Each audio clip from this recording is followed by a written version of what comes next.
Die 7 Raben. Ein Mann hatte 7 Söhne und immer noch kein Töchterchen, so sehr er sich auch eins wünschte. Endlich gab ihm seine Frau wieder gute Hoffnung zu einem Kinde, und wie es zur Welt kam, war es auch ein Mädchen. Die Freude war groß, aber das Kind war so schmächtig und klein und sollte wegen seiner Schwachheit die Nottaufe haben. Der Vater schickte einen der Knaben eilends zur Quelle, Taufwasser zu holen. Die anderen 6 liefen mit. Und weil jeder der Erste beim Schöpfen sein wollte, so fiel ihnen der Krug in den Brunnen. Da standen sie und wussten nicht, was sie tun sollten, und keiner getraute sich heim. Als sie immer nicht zurückkamen, ward der Vater ungeduldig und sprach: »Gewiss haben sie's wieder über ein Spiel vergessen, die gottlosen Jungen.« Es ward ihm Angst, dass das Mädchen müsse umgetauft verscheiden, und im Ärger rief er: »Ich wollte, dass die Jungen alle zu Raben würden.« Kaum war das Wort ausgeredet, so hörte er ein Geschwirr über seinem Haupt in der Luft, blickte in die Höhe und sah 7 kohlrabenschwarze Raben auf und davonfliegen.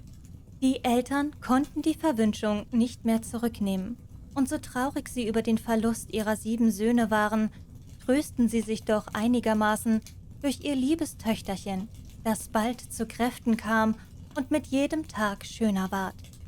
Es wusste lange Zeit nicht einmal, dass es Geschwister gehabt hatte, denn die Eltern hüteten sich, ihrer zu erwähnen, bis eines Tages von ungefähr die Leute von sich sprechen hörte, das Mädchen wäre wohl schön, aber doch eigentlich schuld an dem Unglück seiner 7 Brüder.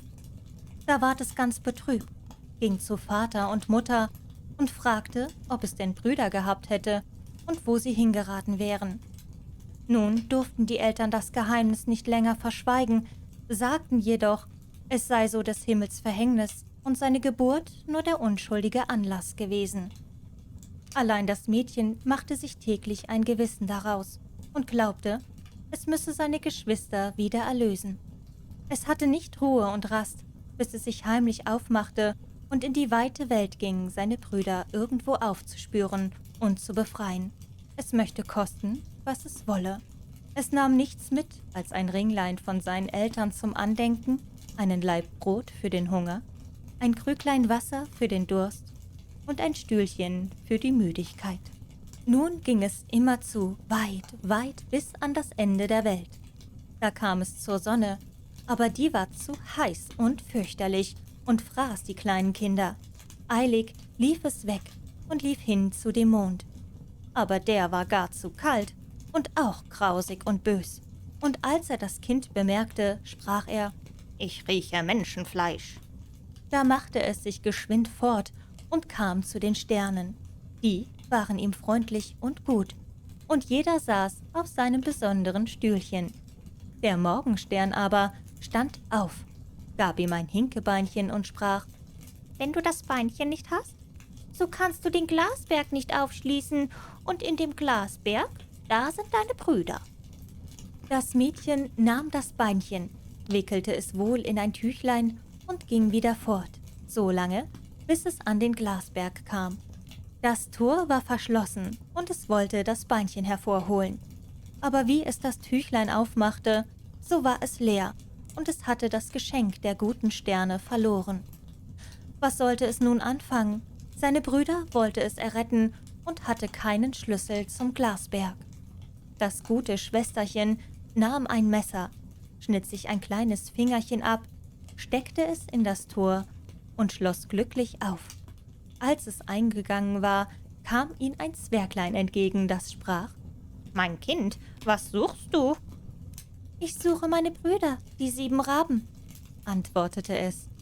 Der Zwerg sprach: »Die Herrn Raben sind nicht zu Haus, aber willst du hier so lange warten, bis sie kommen, so tritt ein.« Darauf trug das Zwerglein die Speisen der Raben herein, auf 7 Tellerchen und in 7 Becherchen.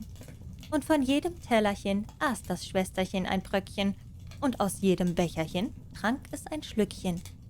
In das letzte Becherchen aber ließ es das Ringlein fallen, das es mitgenommen hatte. Auf einmal hörte es in der Luft ein Geschwirr und ein Geweh, da sprach das Zwerglein: Jetzt kommen die Herren Raben heimgeflogen. Da kamen sie, wollten essen und trinken und suchten ihre Tellerchen und Becherchen. Da sprach einer nach dem anderen: Wer hat von meinem Tellerchen gegessen? Wer hat aus meinem Becherchen getrunken? Das ist eines Menschen Mund gewesen. Und wie der Siebente auf den Grund des Bechers kam, rollte ihm das Ringlein entgegen. Da sah er es an und erkannte, dass es ein Ring von Vater und Mutter war und sprach: Gott gebe, unser Schwesterlein wäre da, so wären wir erlöst. Wie das Mädchen, das hinter der Türe stand und lauschte, den Wunsch hörte, so trat es hervor. Und da bekamen alle die Raben ihre menschliche Gestalt wieder. Und sie herzten und küssten einander und zogen fröhlich heim.